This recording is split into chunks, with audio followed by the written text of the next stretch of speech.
Salutations à tous et à toutes, c'est FW et donc bienvenue donc sur Maranatha Time. Donc bienvenue dans le cadre de ce podcast, j'en profite aussi pour te souhaiter un bon week-end pour ceux qui partent peut-être et pour les autres, voilà. Et puis c'est bien sûr le début de l'été, donc voilà, pour ceux qui partent en vacances, effectivement, que la route soit bonne et puis surtout que le séjour et que les vacances se passent dans les meilleures conditions. Mais ce n'est pas tout, ce n'est pas le sujet de cette émission, les vacances, l'été. Le sujet en fait de ce podcast, il va être très simple. Eh bien, c'est l'affaire Enzo Fernandez. Enzo Fernandez, qui est Enzo Fernandez? Pourquoi est-ce que nous parlons de ce monsieur? Eh bien, Enzo Fernandez est un joueur argentin, un joueur de football argentin. Alors, pour ceux qui s'intéressent un tout petit peu à la planète football, en dehors de la Copa América, en dehors de l'euro, n'est-ce pas? Donc de l'euro que malheureusement, une petite pensée pour les Bleus qui ont perdu en demi-finale malheureusement, qui n'ont pas pu se qualifier pour la finale. Euh, En dehors de l'euro, il y a la Copa América qui correspond à l'euro, mais pour les Amériques. Donc la Copa América, effectivement, va rassembler donc les grandes nations latino-américaines. C'est un tournoi exactement comme l'Euro, mais sauf que c'est pour l'Amérique latine. Eh bien, l'Argentine va gagner ce tournoi. Donc, félicitations déjà à nos amis argentins parce qu'ils ont gagné la Coupe du Monde et là, ils confirment leur domination totale sur le sujet du football, n'est-ce pas, en gagnant la Copa América. Mais ce n'est pas la Copa América qui pose problème. C'est la fameuse troisième mi-temps qui a eu lieu. Et dans cette troisième mi-temps, il s'est passé un certain nombre de choses. Pendant qu'il célébrait la victoire, dans le bus, sur le retour de la finale gagnée, je crois, de mémoire contre la Colombie, il gagne de 1-0, je crois, et voilà. Eh bien, ils vont commencer à chanter, comme célébrer la victoire, comme tout le monde. Cette chanson-là, malheureusement, c'est la même chanson qu'ils avaient déjà chantée, et là tu vas comprendre, pendant la victoire en 2022 pour la Coupe du Monde. Et c'est le même chant qu'ils vont reprendre. C'est le même chant qu'ils vont reprendre. La même chanson qu'ils avaient chantée au Qatar quand ils ont joué contre la France, ils vont la reprendre cette fois-ci à la Copa América quand ils ont joué contre la Colombie. Alors si cette chanson-là n'avait pas posé de problème durant la victoire contre la France, et d'ailleurs les réseaux sociaux ont beaucoup alimenté sur ce terme-là en disant qu'en fait l'équipe de France, c'était un conglomérat, n'est-ce pas, de joueurs africains. Voilà l'histoire. Bon, eh bien, Enzo Fernandez, se sentant en confiance, parce qu'il avait pu faire ça pendant la Coupe du Monde, eh bien, s'est dit, on va répéter la même chanson, pourquoi pas, pendant la Copa América. Même, ça peut devenir la chanson de l'équipe argentine quand ils gagnent des matchs. Sauf que cette fois-ci, il s'est mis sur Instagram, d'accord? Il s'est mis en live sur Instagram. Et donc, malheureusement, la vidéo a été reprise et vue par des millions de personnes, pas seulement des Argentins, n'est-ce pas, mais aussi des personnes de nationalités diverses, puisque c'est sur le net.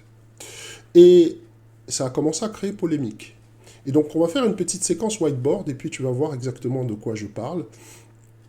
Et voilà ce que ça donne, n'est-ce pas? Alors, je te donne en anglais parce que j'ai pas eu accès à des traductions ou à des articles français qui étaient suffisamment pertinents sur le sujet. Donc, je te le donne comme je l'ai. Donc là, c'est France 24, et on te dit FIFA launch probe into racist and homophobic chants by Argentina players. Donc concrètement, là, la FIFA lance une enquête, si tu veux, ou plutôt la FIFA a déclenché, n'est-ce pas, une procédure pour savoir exactement ce qu'il en est des chants racistes et homophobes des joueurs argentins. D'accord? Je tiens à rappeler que ces chants-là avaient déjà été chantés, n'est-ce pas, pendant la Coupe du Monde. Donc on revient sur un dossier. Ok? Sauf que cette fois-ci, vu que le joueur, se sentant en confiance, a utilisé ses médias sociaux pour célébrer avec d'autres personnes qui étaient certainement dans le même état d'esprit que lui, n'est-ce pas? Eh bien, ça atteint une autre dimension. L'article ici te dit Donc, following a complaint by the French Football Federation, donc la FFF, la Fédération française de football, eh bien, la FIFA a lancé une enquête contre les chants racistes, en fait, que le milieu de terrain, Enzo Fernandez, et d'autres joueurs argentins, après la finale de la Copa América, ont chanté, n'est-ce pas? Ce chant, n'est-ce pas, date de 2022, lors de la finale France-Argentine de la Coupe du Monde, et était dirigé contre Kylian Mbappé, entre autres. D'accord? Donc, voilà un peu la situation. Donc, notre ami argentin a passé sur son live sur Instagram quelque chose qu'il avait déjà, en fait, répété. Sauf que cette fois-ci, les choses vont prendre une autre tournure. Et c'est ici ce que la BBC te dit, Argentina song stand glory of Copa Victory. Concrètement, une chanson argentine a sali, n'est-ce pas, la gloire de la Copa América, la victoire de la Copa América. Donc, déjà, tu vois que ce soit France 24, que ce soit la BBC, tout le monde est unanime qu'il y a quelque chose qui ne va pas avec cette chanson. Mais alors tu dois te demander, mais qu'est-ce qui ne va pas avec cette chanson FW? Qu'est-ce qu'il a dit en fait ce monsieur? Alors, je te donne les faits ici très rapidement. Donc ça c'est l'article original, et vu qu'on n'est pas tous en accord, on va dire, on n'est pas tous en phase avec l'anglais, on va essayer de le faire de version traduite. D'accord? Ici, on te dit l'Argentine a remporté la Copa América, mais a perdu le respect de beaucoup à cause de la manière dont elle a été célébrée. Le milieu de terrain, Enzo Fernandez, fait face à une procédure disciplinaire à Chelsea. Donc Chelsea, dont il est titulaire, hein, dont il est sociétaire, je veux dire. Il est joueur de Chelsea à la base. Après avoir publié une vidéo sur les réseaux sociaux qui, selon la Fédération française de football, contenait des propos racistes et discriminatoires. La FIFA enquête également sur la vidéo dans laquelle plusieurs membres de l'équipe argentine célébrant leur victoire 1-0 contre la Colombie en finale interviennent dans une chanson chantée à l'origine par des supporters argentins remettant en question l'héritage des joueurs noirs et métis français. Les répercussions mondiales de cette chanson ont suscité une réaction de la part du gouvernement argentin. Déjà là, on s'arrête. On s'aperçoit que l'Argentine, n'est-ce pas, a utilisé ce chant qui était raciste et discriminatoire depuis 2022, et ce n'est qu'à cause des réseaux sociaux que le gouvernement argentin découvre qu'il y a quelque chose qui ne va pas. Donc déjà, tu vois qu'il y a une culture de ça. Donc l'administration de droite, n'est-ce pas, de Javier Milei, n'a aucune sympathie naturelle pour tout ce qui pourrait être considéré comme woke. D'accord? Donc, pour on va dire, l'exécutif argentin, eh bien, le fait qu'on se plaigne des termes et des propos de cette chanson, c'est du woke. Reste encore à définir ce qu'ils appellent woke. Donc, là, nous avons, mais Julio Garro, le sous-secrétaire au sport, a suggéré que le capitaine de l'équipe, Lionel Messi, là ça prend autre chose, le président local de la fédération argentine, Claudio Tapia, devrait présenter des excuses pour la chanson que certains chantaient dans le bus dimanche soir. Cela nous donne une mauvaise image, a-t-il déclaré. Ok. Garro, donc Julio Garro, le sous-secrétaire au sport, a été limogé mercredi pour ses commentaires. Tandis que d'autres ont rejeté la nécessité de présenter des excuses. En d'autres termes, les Argentins disent « Vous vous plaignez pour rien, c'est du woke ». N'est-ce pas? Nous, on n'est pas du tout dans votre truc de woke et tout, de justice sociale. On va chanter ce qu'on veut, comme on veut, quand on veut, n'est-ce pas? En clair, on s'en moque. Sauf que la FIFA a déjà repris le dossier. Sauf que la Fédération française a déjà porté plainte. Donc, on est déjà sur la base d'un incident diplomatique, mais visiblement, au niveau des autorités argentines, ils ne s'en rendent peut-être pas encore compte. Donc, les Argentins, on voit qu'au niveau même de leur gouvernement, les gens sont partagés. Donc, Julio Garro a été limogé parce qu'il a impliqué Lionel Messi dedans. Tu verras que Lionel Messi, depuis, n'a pas émis un seul commentaire sur la situation. C'est à peine maintenant, les gens commencent à avoir des doutes et se posent la question de savoir s'il était dans le bus. Il a pourtant joué la finale avec les joueurs. Et il a célébré la victoire avec les joueurs, mais comme il n'apparaît pas dans la vidéo, les gens veulent nous faire croire qu'il n'était pas dans le bus. Et bon, ou qu'il n'a pas entendu la chanson, ou qu'il ne l'a pas chantée. En fait, on n'a pas encore de preuves par rapport à ça. Mais je voudrais qu'on avance et que tu comprennes une chose ici, là où nous nous arrêtons. Ils ne te disent pas, Julio Garro, ici, le sous-secrétaire au sport, ne te dit pas, n'est-ce pas, que moralement, il y a un problème avec la chanson. Personne là-dedans, même ceux qui sont partagés par rapport à cette chanson au niveau argentin, ne présentent pas l'aspect moral de l'affaire. Ils sont dans l'aspect de l'image. Ils te disent que ça donne une mauvaise image. Donc il faut bien analyser les faits. Donc s'il y a des excuses qui surviennent après, il faut d'abord déjà comprendre que ces excuses-là ont un précédent. Que ce sont des excuses qui sont contraintes, forcées, et qui ne correspondent pas à ce que j'appelle de la contrition ou de la repentance ou quelque remords que ce soit. Donc, nous avançons. Maintenant, on va traduire cette chanson, puisqu'on a réussi à récupérer, par la grâce de Dieu, nous avons quand même des personnes qui comprennent l'espagnol, qui ont pu traduire cette chanson en anglais, n'est-ce pas? Et bien, grâce à Google Translate, on a pu vous donner ici, dans Maranatha Time, une explication un peu par rapport à cette fameuse chanson. Donc voilà ce que disent la chanson ici. En anglais, ça te donne Listen and spread the word. They play in France, but they're all from Angola. That's why they run so well. They like to sleep with transgender women. Their mom is Nigerian and their dad is Cameroonian, but the passport is French. Ok. Alors, concrètement, alors je reviens sur ce slide-là. Concrètement, qu'est-ce qu'ils disent? Ils disent, écoutez, et puis faites-le savoir à tout le monde, que malgré qu'ils jouent pour la France, en fait, ils sont tous d'Angola. C'est pour ça qu'ils courent aussi bien. Donc, le mythe de l'Africain qui court très bien. Ok. Ils aiment coucher avec des femmes transgenres. Donc, là, enfin, voilà. Et leur maman est nigériane, leur père est camerounais, mais leur passeport disent qu'ils sont français. Voilà un peu le genre de propos qui sort, n'est-ce pas, de quelqu'un qui n'a pas joué contre la France. Il faut qu'on soit bien d'accord. Ils ont joué contre la Colombie.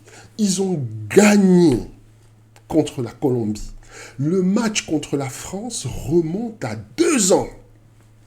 Et nous avons quelqu'un qui décide de chanter et, s'il te plaît, les autres joueurs reprennent en chœur. Ça veut dire que c'est une chanson dont ils ont retenu les mots, dont ils ont retenu les termes, d'accord, et qu'il célèbre. Il n'y a personne qui vient rapidement lui dire non, tu peux pas chanter ça pour des raisons d'éthique, pour les raisons d'image, etc. C'est pas possible. Tout le monde reprend la chanson à cœur. À aucun moment, dans son live, qui va durer, je crois que ça dure 5 ou 6 minutes, pratiquement, en tout cas la partie qu'on a pu avoir, personne ne le reprend. Personne ne le reprend. Donc, alors, ça nous amène à un questionnement. Pourquoi est-ce que l'Argentine qui gagne la Copa América contre la Colombie a besoin de chanter une chanson raciste où elle s'en prend à la France? Ok, c'est très révélateur. Qu'est-ce que je pourrais te dire par rapport à ça? Alors, je te donne ma petite analyse là-dessus. Ok, qu'est-ce que je pourrais te dire? Il faut que tu comprennes un peu que on n'est pas en train de parler de quelque chose qui est là pour faire polémique.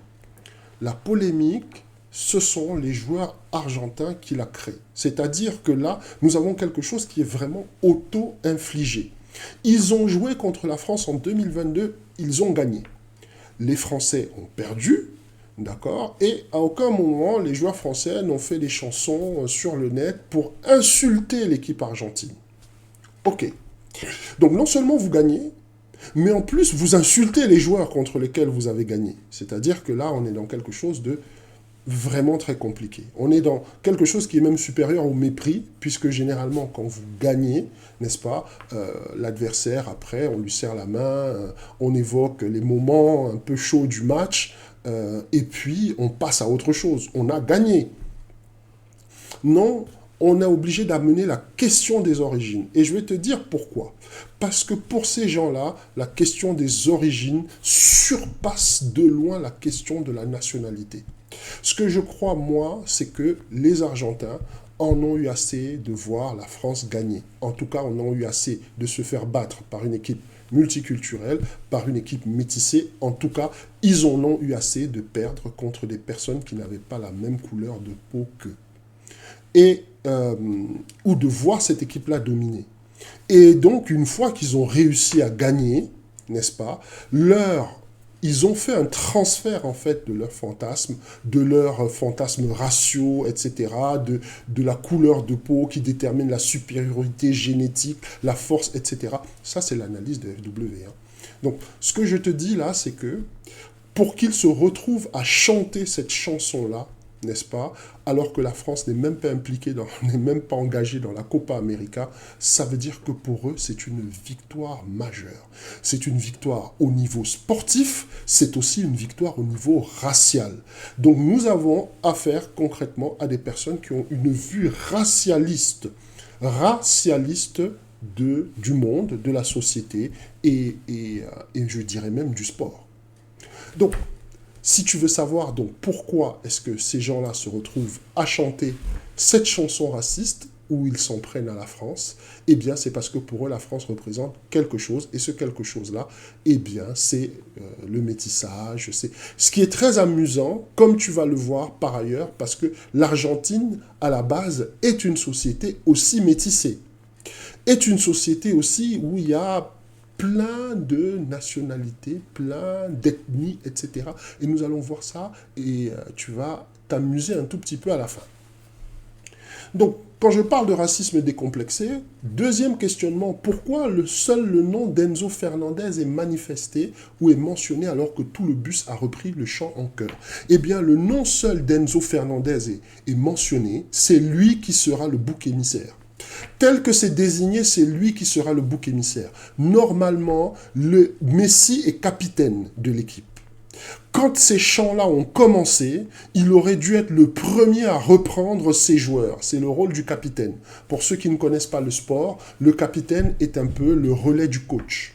Je tiens à rappeler que quand les chants ont commencé dans le bus, le coach aussi était dans ce même bus et à aucun moment on ne voit un des dirigeants, des encadrants, que ce soit les staffs, les soigneurs, les directeurs, le directeur technique, etc. Toutes ces personnes étaient dans le bus. Et il n'y a aucune personne qui vient leur dire « Ah ouais, quand même, là, vous avez franchi un cap ». Ce qui est en train de se passer, c'est qu'on va prendre le mot racisme et on va le coller sur Enzo Fernandez. Il sera, très facilement, il n'y a même pas besoin de faire une grande analyse. C'est le seul parce qu'en fait, des noms comme Messi, etc., on ne peut pas y toucher. On ne peut pas y toucher. On ne peut pas y toucher. Pourquoi? Parce qu'il y a beaucoup d'intérêts qui sont en jeu et puis c'est une légende du football et la FIFA a construit l'image même de Messi autour de la Coupe du Monde, etc. Sans prendre à Messi, sans prendre à l'Argentine, c'est très compliqué. On va être obligé de trouver un bouc émissaire. Et Enzo Fernandez, malgré que tout le monde ait chanté, sera ce bouc émissaire. Donc ce jeune garçon, malheureusement, il s'est aventuré dans quelque chose. Il comprendra beaucoup plus tard que, malheureusement, dans cette aventure-là, il y a beaucoup à perdre. Donc, nous avançons. Alors, la question que tu dois me poser, c'est sommes-nous devant une affaire de racisme ou non? Ok. Alors, parce que la plupart du temps, les gens qui n'ont pas l'habitude d'être confrontés au racisme ont souvent du mal à le reconnaître. Qu'est-ce qu'ils vont dire? Ils vont dire, oui, mais on parle juste de l'origine des joueurs, quelque part ce n'est pas faux, oui, et bien sûr on va retrouver nos gens du bloc identitaire qui vont te dire, oui, mais dans l'équipe de France, il y a plein de nationalités, il y a des gens qui ne sont même pas français, etc., etc., etc., etc. Donc, sommes-nous devant une affaire de racisme ou non? Et moi, je me plais toujours à répondre à toutes ces personnes, à savoir que la France est une république. D'accord? Le mot république a un sens. Et le mot république a un sens, le mot république a une signification. La France n'est pas un ethno-État. concrètement. Et puis la France, ce n'est pas que la métropole, au risque de surprendre certaines personnes. C'est aussi les dom-toms. La France, en fait, c'est on va dire, un empire qui s'étend sur plusieurs continents. Pour même être très franc, qui s'étend sur les 5 continents. Donc, j'invite les gens à faire leurs recherches avant de commencer à définir la France selon le principe de leur simple province, enfin de leur simple région, ou de leur simple département, ou de leur simple ville, et de décider que c'est ça la France. Donc c'est une république. République, ça veut dire que les gens sont soumis à des lois. République, ça veut dire que la question de la nationalité, la question des origines, etc., est rassemblée autour de ce qu'on appelle le fameux pacte républicain. Donc, qu'il y ait des gens qui soient d'origines diverses, qui viennent, je ne sais pas moi, d'Argentine, d'Italie, d'Afrique, d'Asie, etc., etc., toutes ces personnes se retrouvent sous la bannière de la République. Si on écoutait nos amis du bloc identitaire, la France deviendrait un ethno-État. Et là, on rentrerait dans quelque chose qui est encore plus compliqué, parce qu'il faudrait maintenant définir la nationalité française à partir des origines.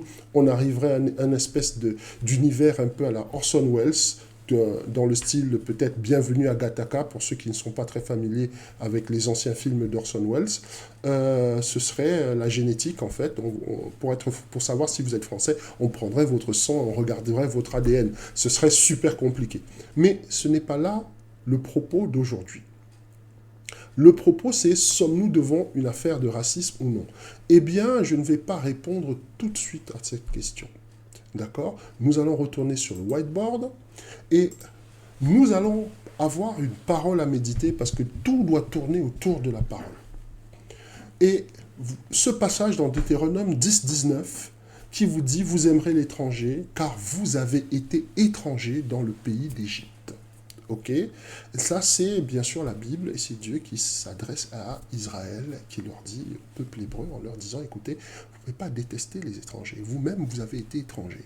Et il faut que tu comprennes ça parce que effectivement, c'est souvent nous avons tendance à oublier que en fait nous sommes des étrangers ici sur cette planète.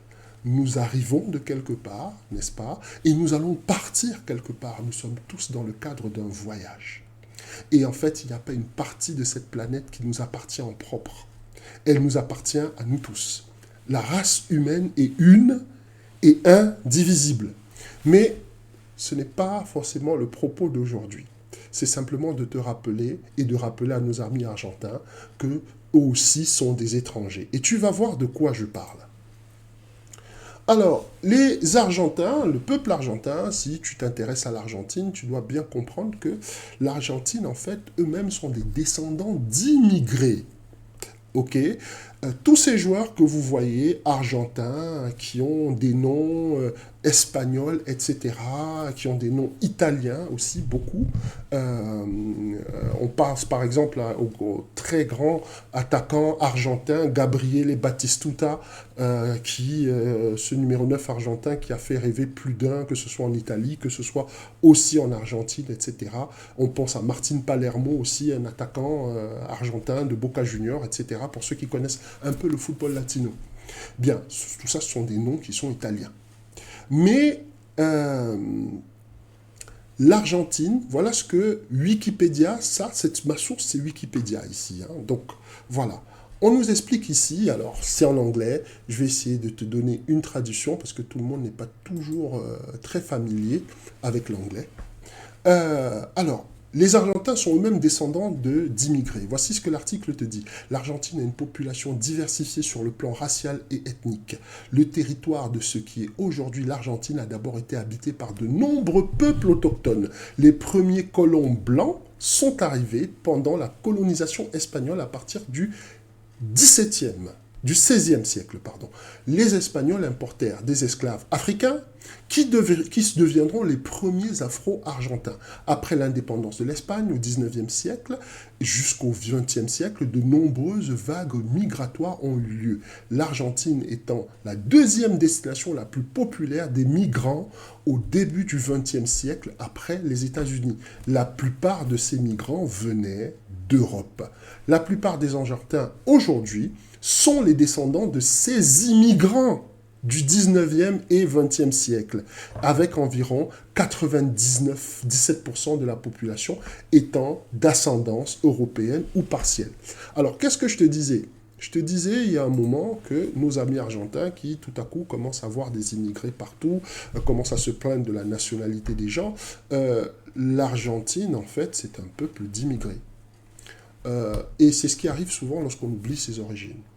Et c'est pour ça le passage que je t'ai donné dans Deutéronome en disant il ne faut pas oublier en fait que toi-même tu as été immigré. Il ne faut pas oublier que toi-même en fait tu es un étranger. Il ne faut pas oublier ces choses. Il est très important de comprendre ce principe-là. Il est très très important que aujourd'hui des gens qui sont en train de pointer les autres du doigt en disant ben vous n'êtes pas très très autochtones, qui comprennent eux-mêmes qu'ils ne sont pas des autochtones dans l'endroit où ils vivent. Alors, comme je parlais d'oublier ses origines, nous continuons. Nos amis argentins, eh bien, semblent avoir oublié leurs origines. Donc voilà, on va parler donc, puisqu'ils se plaignent, des joueurs français qui sont noirs, qui sont, voilà, pas très français, qui sont, etc., etc., etc. Eh bien, nos amis argentins semblent avoir oublié leur origine.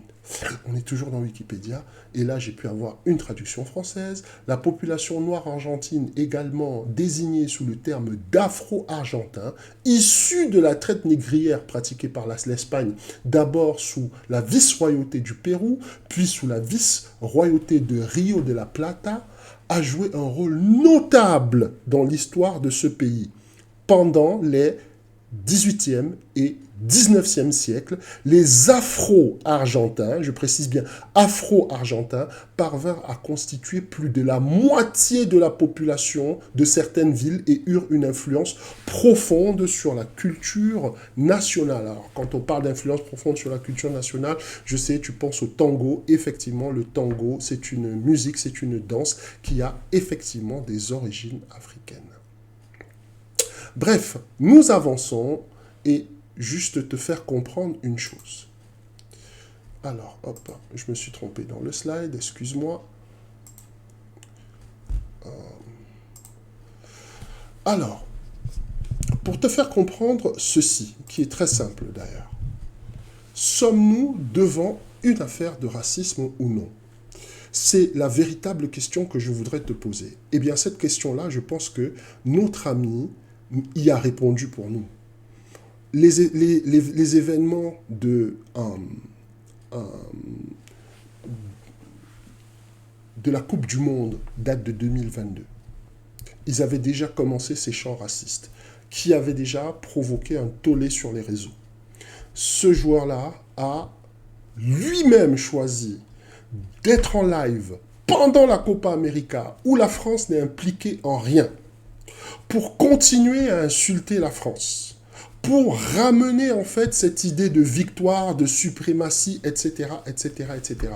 C'est un joueur qui est né en Argentine, qui a grandi en Argentine. Il ne peut pas ne pas connaître l'histoire du peuple argentin. Il ne peut pas ne pas ignorer que même en Argentine, il y a des Noirs aussi.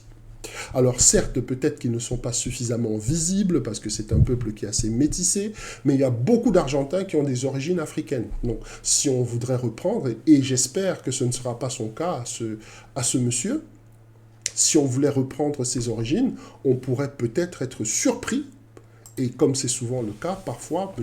Enzo Fernandez, de trouver qu'il a des origines africaines, comme beaucoup de personnes en Amérique latine, même si la plupart du temps, elles se réclament beaucoup plus de leurs origines européennes, mais le fond est quand même la réalité, c'est que ce sont des populations qui se sont bâties autour de la traite négrière, même s'il y a eu des vagues migratoires successives.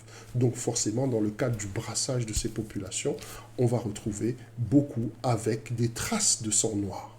Donc si c'est le problème, la question qui se pose, c'est de savoir si c'est raciste ou pas, eh bien malheureusement, je pense que chacun peut se faire une idée. Le peuple argentin à la base est métissé, le peuple argentin a des origines africaines, le peuple argentin a des origines européennes, le peuple argentin a des origines diverses. Il y a aussi des Indiens autochtones dans le peuple argentin. Et nous devons comprendre que le fait de ramener, et vu que c'est une culture, visiblement, puisque le gouvernement, ça ne lui pose pas de problème, ce monsieur Claudio Tapia lui ne veut même pas en entendre parler. C'est le sous-secrétaire au sport qui se fait limoger à cause de ses commentaires en demandant à Messi et à la fédération de s'excuser parce que ça donne une mauvaise image. Eh bien, nous avons une culture. Pour eux, il n'y a pas de problème à s'exprimer comme ça. Pour eux, il n'y a pas de problème à le faire. Donc, la question de savoir si c'est raciste ou pas, je pense que chacun de nous peut se faire une très très bonne idée sur des personnes qui sont métissées, des personnes qui ont probablement des origines africaines, des personnes qui ont au sein même de leur population toute une partie d'un peuple argentin qui est noir, concrètement, et qui sont en train de se plaindre du fait que d'autres personnes puissent être dans le même cas de figure. Voilà, chacun se fera une idée, chacun se fera un point là-dessus.